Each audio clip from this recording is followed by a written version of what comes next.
In this episode of the Ear Scouts podcast, we're going to share with you our best tips for how to incorporate a festival into your Epcot day. We're going to talk about tips and strategies. And by the end of this podcast, no matter which Epcot festival you're going to, you're going to have the information you need to make it an amazing day.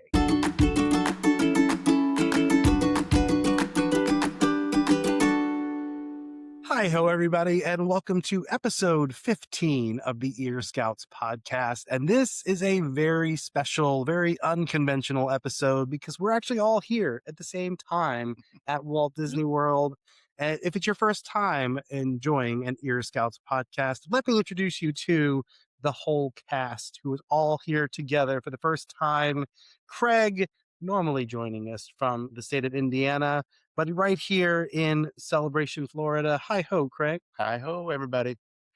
Next up is Jessica, who is normally with us from Connecticut and who hosts the YouTube channel Jessica Scraps. Jessica, hi ho. Hi ho, everyone. And of course, we have the other half of Ear Scouts, Eric, who is going to be keeping up with the chat on Patreon. Hi ho, Eric. Hi ho, everyone. So if you'd like to join us live as we record each episode and take part in that Patreon chat, just head on over to patreon.com/Ear Scouts. And we would love to see you as part of our Patreon family. If you're watching us on YouTube, this is the first time we've all been in one place and recorded in the same room. If you're listening, it might sound a little bit different because normally we are all on our own professional microphones. And this time we're just all in a room, just kind of hanging out. So if you are watching on YouTube, though, I do have some exciting news, and that is that with future episodes, we're going to have a dedicated channel that is just for the podcast. So we'll have our regular Ear Scouts channel where you'll get our traditional Ear Scouts videos that are filmed in the parks. And this brand new channel is going to give you all of our podcast episodes. Now, the good news is if you listen on Apple Podcasts or Spotify or Patreon, nothing changes. But if you watch the video podcast on YouTube, you're just going to have a new channel you need to subscribe to. So we will let you know all about that next episode when that channel launches. But for right now, I want to jump into our main topic, which is festivals at Epcot. And when you're planning an Epcot Festival day, there's some things that no matter what festival it is are they all have in common. So I'm going to toss to Jessica. Let us know, what are the things that pretty much every festival has that you need to plan for? So every festival, first and foremost, is a food festival. So every festival will have a set of food booths, many of which based on countries, but then there's a lot of other places that they have food booths.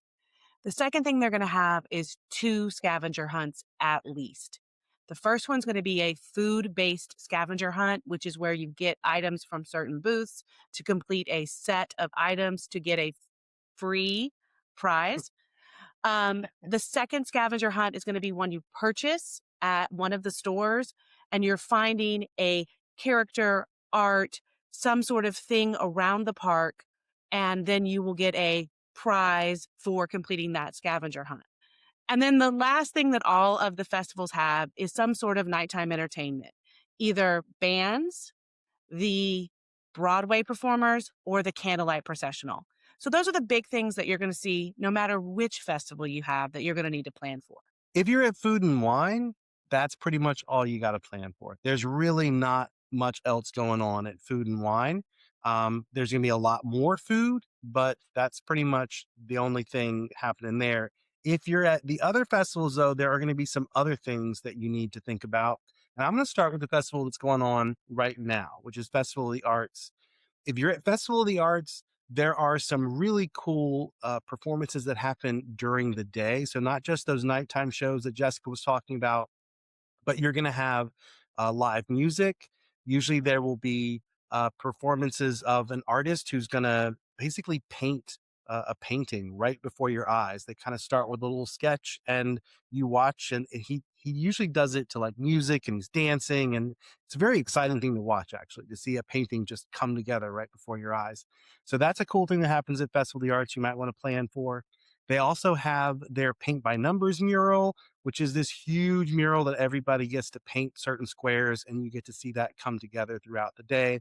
Probably the most important thing, though, at Festival of the Arts is you're going to have a ton of artists and booths that are going to be selling unique Disney art. There's some art that's not Disney, but most of it is going to be related in some way to Disney or Disney parks. And what's amazing about those booths is a lot of times the artists themselves will be there. Sometimes they'll be painting something at their booth, but most of the time they're going to be there to chat with you about their work and sign their work if you choose to purchase it.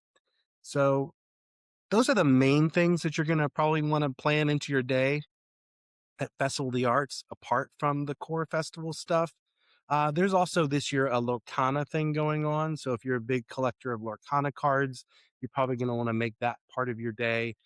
There's also a Disney on Broadway display going on in the Communicore Hall.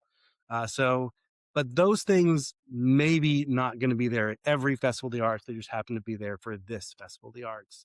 The next festival that would come would be Flower and Garden. Mhm. Craig, why don't you tell us what are the unique things people need to look out for that one? Yeah, I mean, aside from what Jessica already pointed out, not a whole lot, but they have a lot of different gardens. They have like a tea garden in the UK. They did an Inside Out inspired garden last year, um, and then they also have these incredible topiaries, which if you haven't even seen pictures of them, they are even more impressive in person. Um, Other than that, there really isn't a whole lot, which makes it kind of nice because those kind of things you can do at your own leisure. Mhm. You can take all the time you want out of your schedule just to check out a garden or look at the topiaries. So that makes it a lot easier to plan for, I think. Yeah.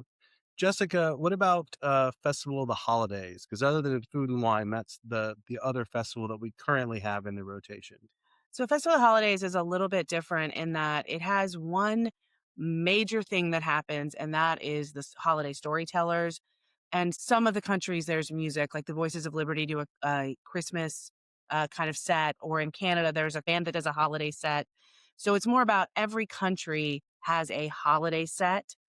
There is the joyful music by Communicore Hall as well, but that kind of adds to it, where you have a music slash holiday storyteller in every place around the park that, quite frankly, it's almost impossible to do from a time perspective, every one of those in a day.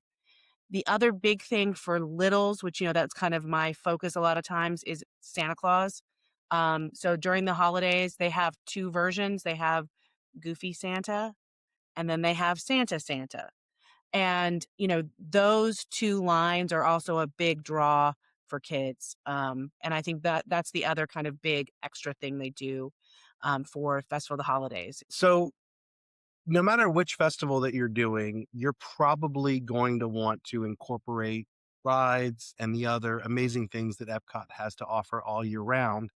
And that's kind of what I want to talk about today is what are the things that people can do that will make it easier for them to still feel like they've enjoyed the festival, they've gotten the most out of it, but also that they haven't missed out on the things that they most wanted to do at Epcot.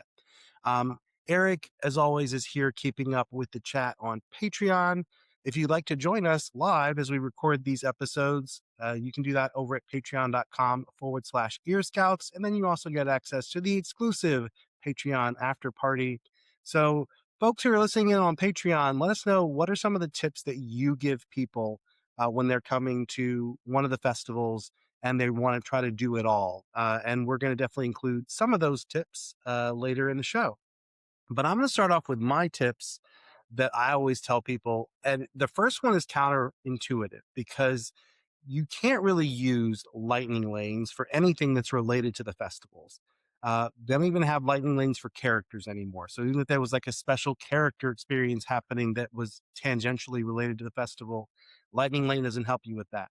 However, I still recommend lightning lane for festivals because it allows you to do all of the other attractions much more quickly, and that frees up the time in your day that's going to allow you to spend more time doing festival stuff. So even though lightning lanes don't work for festivals, they kind of work for everything else, and that makes it worth it, in my opinion. The other thing that I recommend, and this is something that we talked about in our recent Animal Kingdom video, and we're probably going to talk about it in all of our strategy videos. If you can eliminate crisscrossing as Mhm. much as possible, it makes a huge difference in how much you're able to get done. And with most of these festivals, there's going to be some stuff happening up there at the front of the park, but most of it usually happens in the World Showcase. So, my other tip to people is when you come into the park, try to get there early. If you have early entry, definitely take advantage of early entry. And up there in the front of the park are where most of your biggest ticket rides are. So you've got Test Track up there, you've got Guardians of the Galaxy, you've got Soarin', and then there's a bunch of what I would consider mid-tier rides up there as well. Things like Spaceship Earth and Journey into Imagination with Figment, which is a must do when you're there for Festival of the Arts. But I recommend get there early because the festival stuff won't usually start cranking up until a little bit later in the day. So use that morning time to do all those things that you want to do up at the front of the park. And that way you don't have to come back to the front. Because once you get into World Showcase, it's really nice to be able to spend the rest of your day exploring World Showcase and not feel like you have to keep jetting back up to the front. So those would be my two biggest tips that I give people when they're planning a festival day.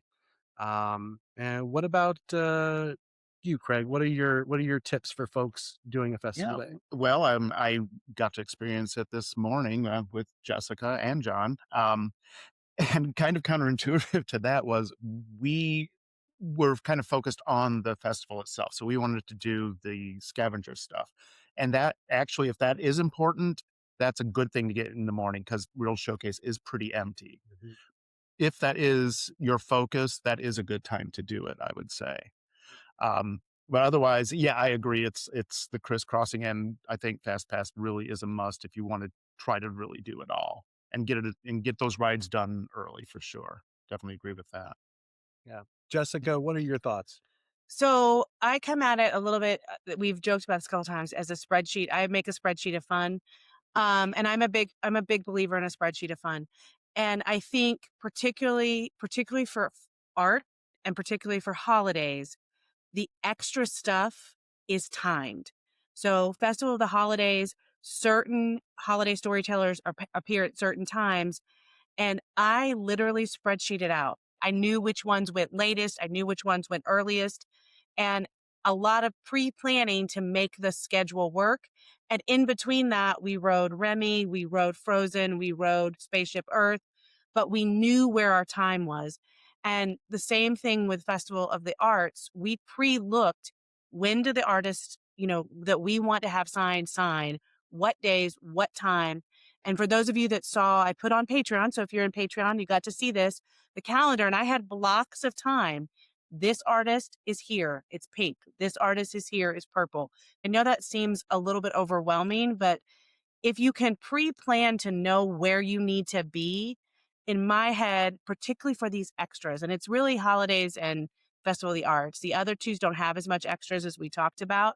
But for those two, I believe a pre-planned strategy to get the extras you want will make getting food, riding rides in between those a lot easier. It lets you plan your lightning lanes also. Like if I knew we were going to see Pierre Noel at a certain time and I got a Remy right then, right after.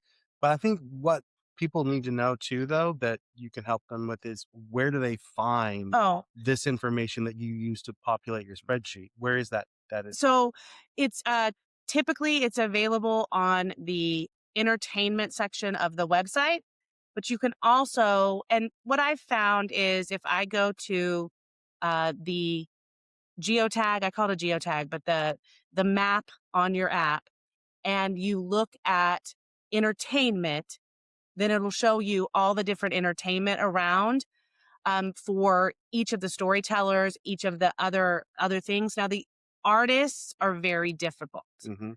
So artists, if you have an artist you really want, you need to almost go to their individual Instagram and find out when they're performing. The artist page for the Epcot Festival of the Arts will tell you what days they're there. It will not necessarily tell you what times. So you can narrow it down to days on the Festival of the Arts Epcot page on the Disney Parks plan, but you cannot narrow it down to times. You need to go to their Instagram. So for entertainment, holiday storytellers, bands, those kinds of things, either the website or the app Entertainment works. But for the artists themselves to get their signing times, I would follow their Instagram pages to make sure you could get the actual times they're going to be there. I think another good place when you're prepping for a festival, check out the Disney Parks blog. Hmm. So the Disney Parks blog, a lot of that information that they put there is going to be the same information you can find in the places like Jessica was talking about, but they tend to be aggregated in a way that makes it easy to get a bunch of information all in one spot. The challenge that you have also is like when you're looking in the app, if the festival hasn't started yet, you're not going to see, those things won't populate in the map until they're active, Right. and so the blog will give you a little bit of a head start with some of that stuff if it's in advance of the festival beginning. Eric, what do we have going on over on Patreon? Do we have some suggestions from So folks for much. planning out a festival day? Yeah, we have plenty of them. Well, from this is Rob. Get to the food booths early. Food sells out. Yeah, that's something I noticed today, and I was kind of worried about. It's been a long time since I've been to Festival of the Arts, and it was during the pandemic. So I was in World Showcase around 11 o'clock, and I was afraid like the food booths were going to be like really insane by noon. Not at all. Like I got into France, and that brings up another point. Avoid the weekends. Yes. Oh yeah. Avoid the weekends. We learned between Yes. Saturday, Sunday, and today, like night and day. Yeah. It was night and day because I will agree with Dizzless Rob. So yesterday we went to get the deconstructed mint julep, and they didn't have the pipette part of it.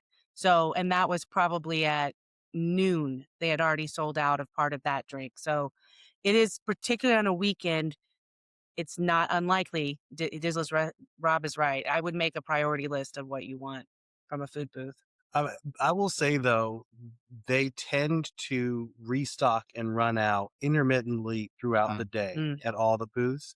So most of the booths aren't able to make the food entirely inside that little booth. So they usually have a kitchen that's off site that's preparing at least certain components of it.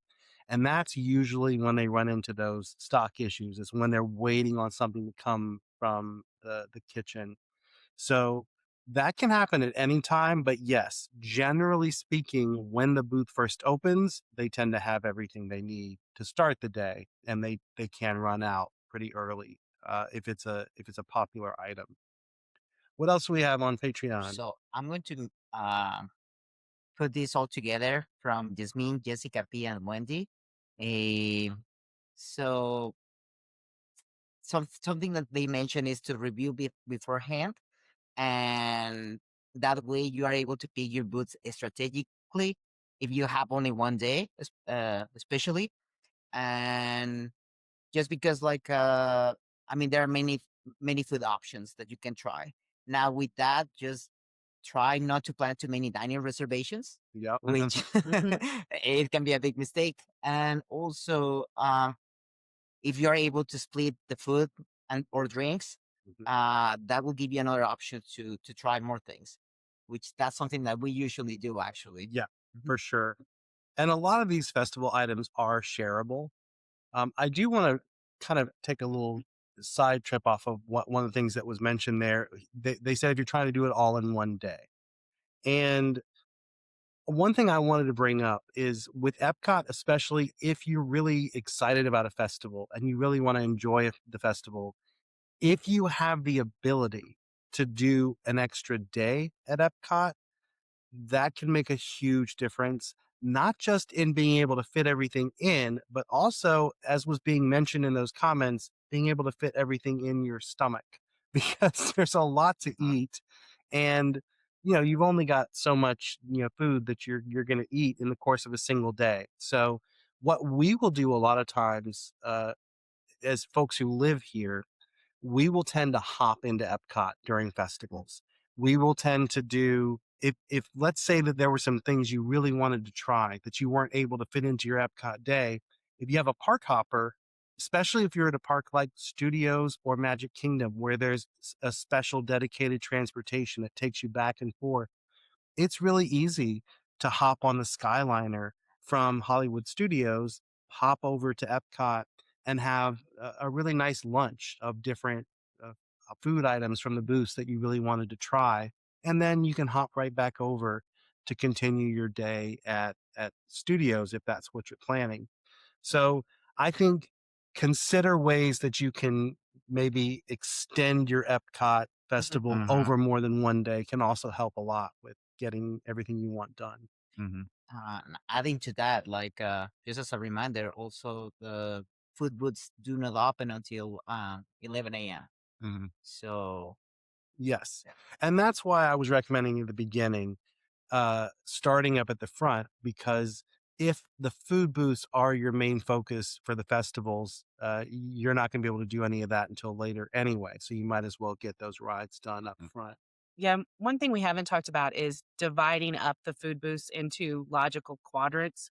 I mean, we typically take the park, we divide it in four, and we have places we can sit and eat in all four of those, and then we bring food from that location, and we basically have made four meals.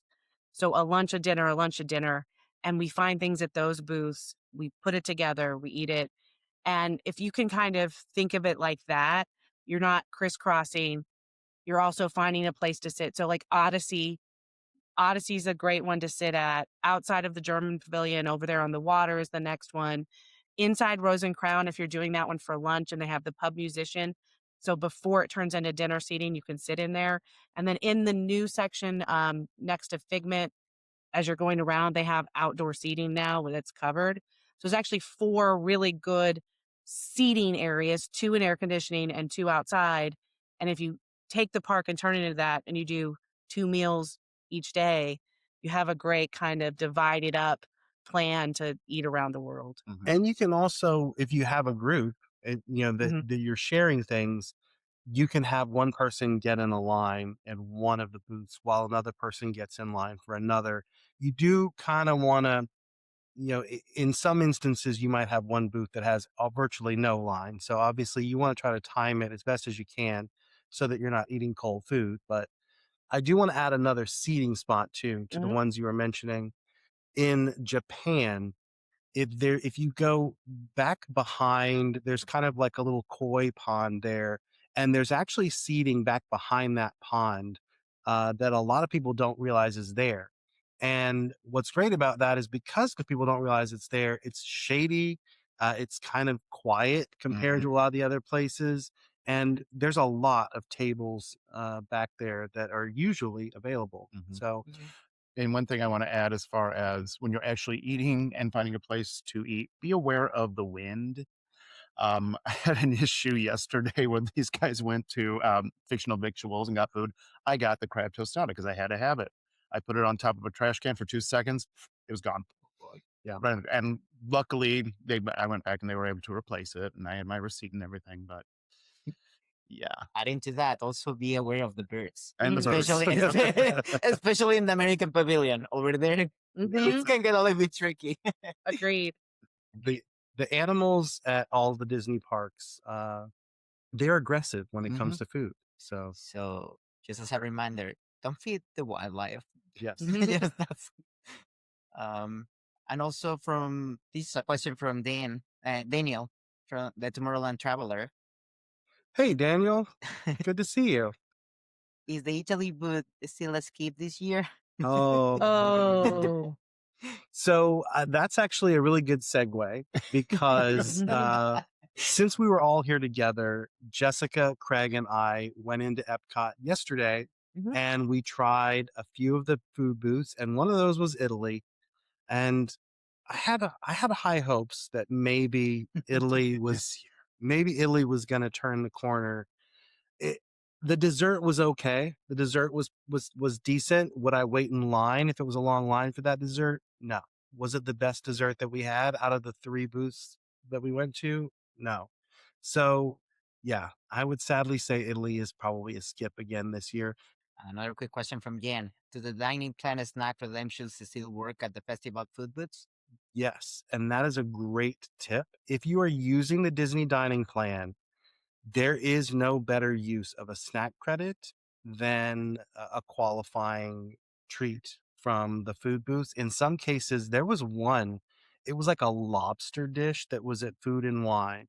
It was like a $12 item, I think, Hmm. Mhm. and it was a snack credit, which usually snack credit, I mean, to put it in perspective, a bottle of water is a snack credit, right? So you're looking at things that are Hmm. $3 to $6. So to get something that's twice that price, it's a good use of a snack credit. And they'll have the little Disney dining plan symbol next Mhm. to the items on the menus.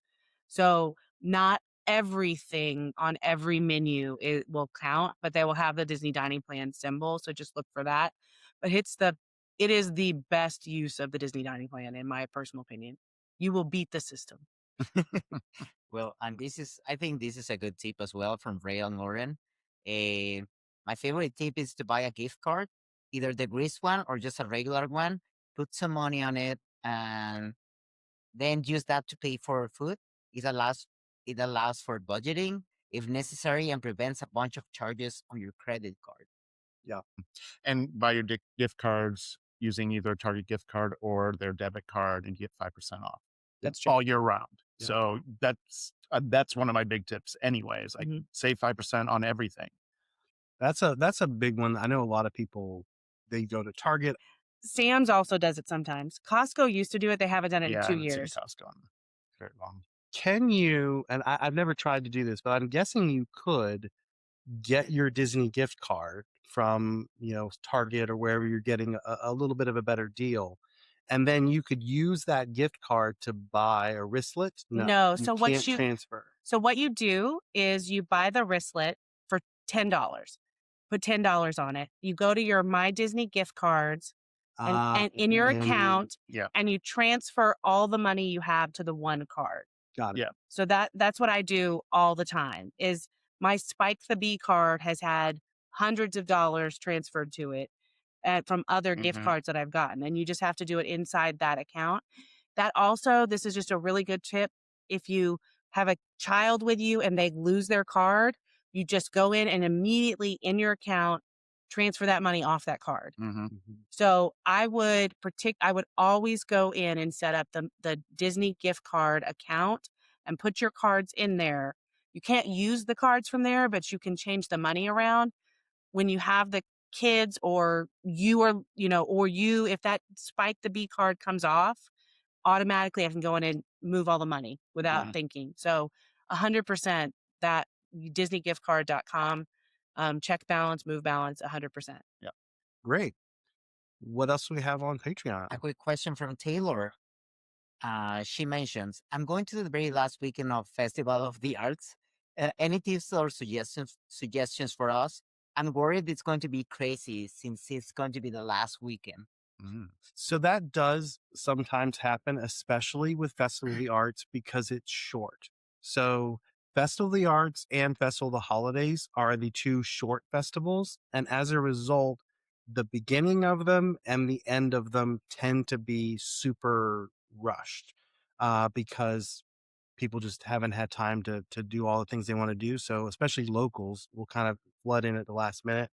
Another thing that happens with all the festivals, people who have longer trips. So a lot of folks don't realize this, but if you come from the UK or certain European countries, Disney offers a really good deal for you to come for 2 weeks to make a big long vacation out of it.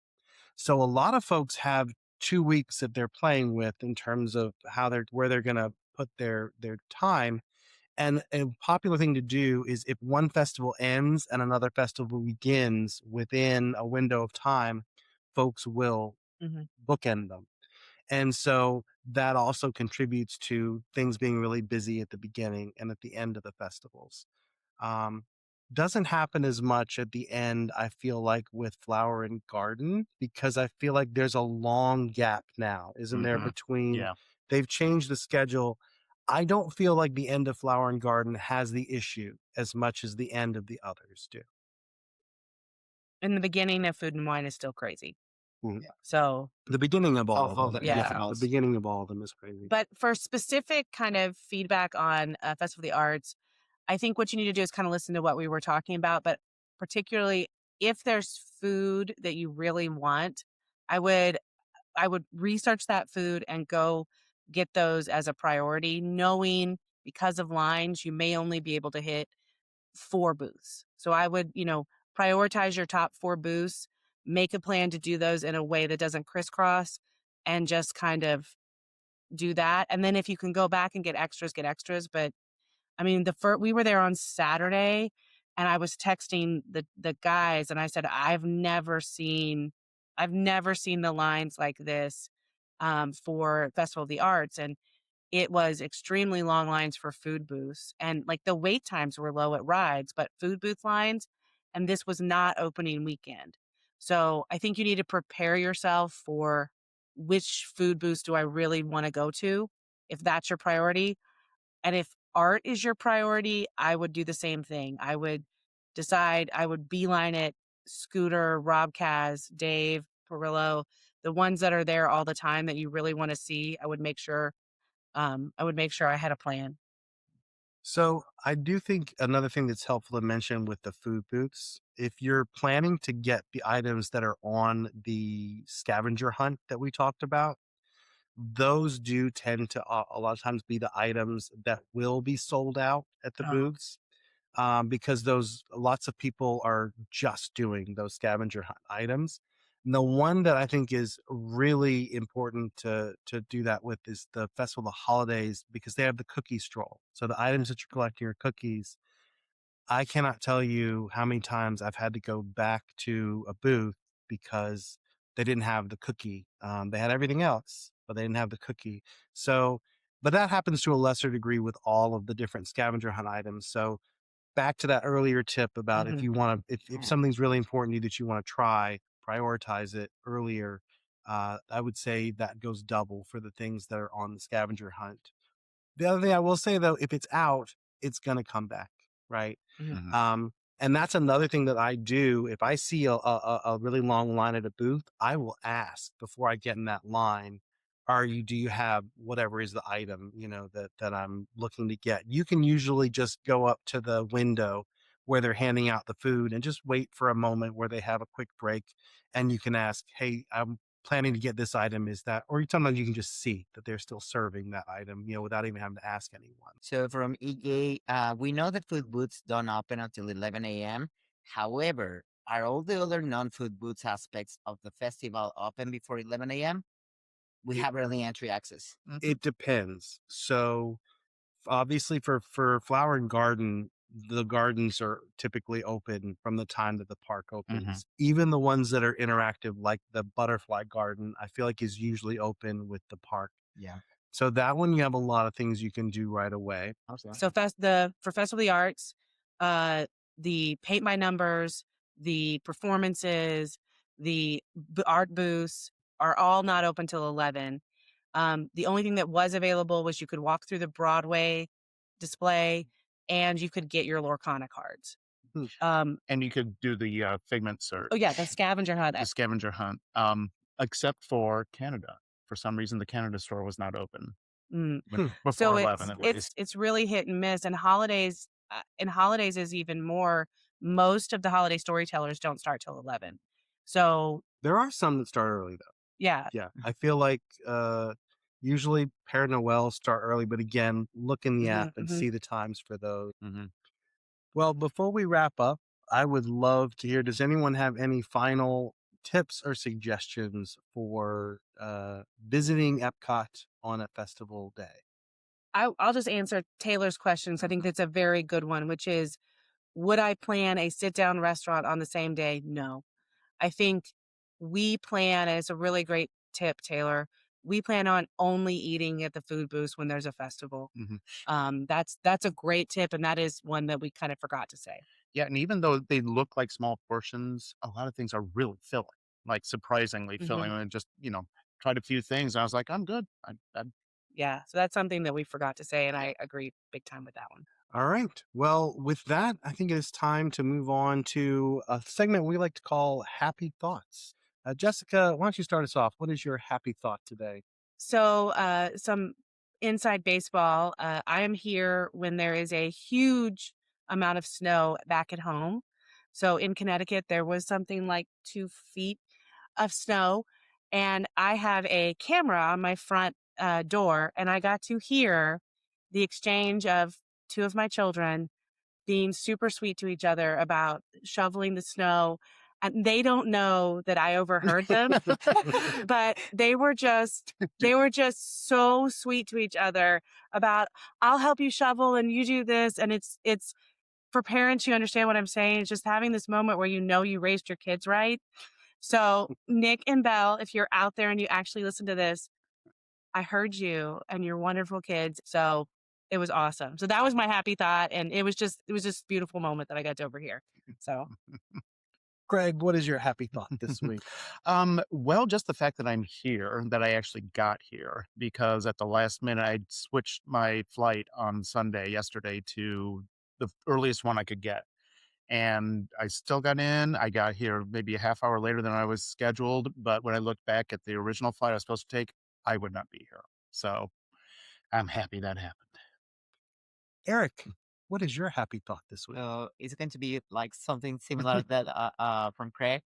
A Just the fact that we are having this opportunity, like being here right now, right next to each Mhm. other, like this is something unique. So thank you guys for being here. Thank you guys for Thank being you. part of this. Thank you Patreon for being part of this.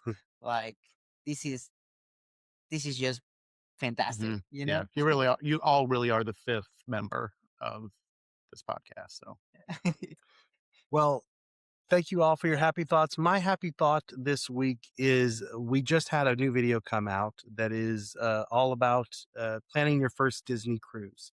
And boy, oh boy, did that video take a long time to get out because we had so much footage. We did so many things. And when I went back through all that footage, it brought back so many great memories and it made me really excited for our next Disney cruise, which, as luck would have it, we planned for my birthday, which is at the end of February. So uh, I wanted to let everyone know, however, that if you would like to join us all on a Disney cruise, we're actually going to do an Ear Scouts cruise. And that's really my happy thought is that so many people have signed up to be a part of that. And just looking at all that footage and getting that video out, you can check it out on the main channel. It just kind of made me really excited for what we're all going to do together. If you're interested in joining us on that Disney cruise, visit us at earscouts.com/cruise. And there's a form there you can fill out to let us know that you're interested. And we will get you some more information about being part of that cruise. It's going to be in 2027. So you got plenty of time to plan. We'll be back after a brief hiatus. We're going to have a week off, and then we will be back with our regularly scheduled podcast. Until then, keep thinking happy thoughts, everybody. We'll see you again real soon.